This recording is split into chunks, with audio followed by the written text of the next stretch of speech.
have done a lot of work with socially responsible businesses, working to connect them on social media, create a brand that resonates with their customers, and really develop communities.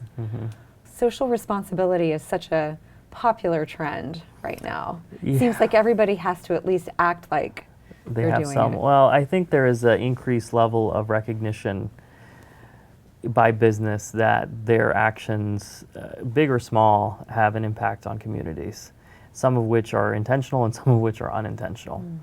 And in this day and age, with communications being so, frankly, it's cheap, it's available, and it's immediate, it's instant, there is an increased recognition, for better or for worse, that there's a higher degree of social responsibility that's simply present.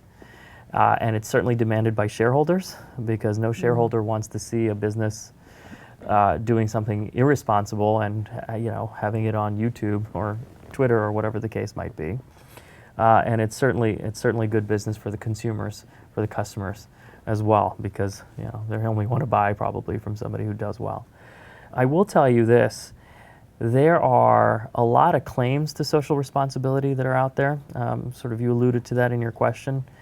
Well, I think that there are things like being a B certified business. I don't know if you've heard of that, right? There are B corporations now. These are socially responsible companies that have gone through a process where they can become sort of certified socially responsible.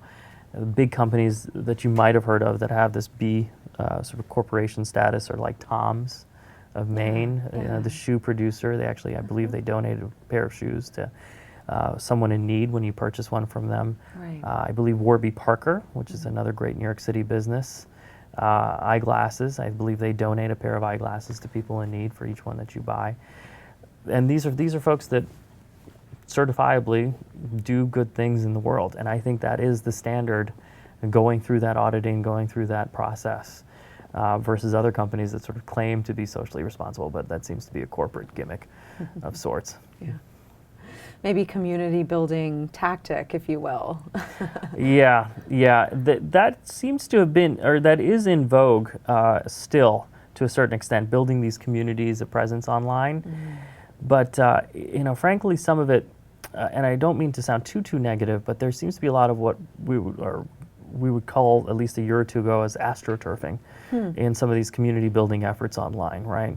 Which is this sort of fake creation of communities of intention online.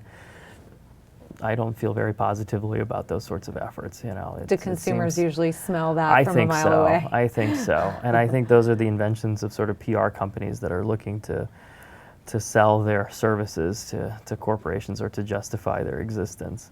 I think a true community-based campaign, and there are some companies that do this well, I think, or have done it well in the past, including some of these socially responsible businesses. I think consumers are pretty smart. I think they see through it if you're full of it. And not everybody should be trying to build an online community. Yeah.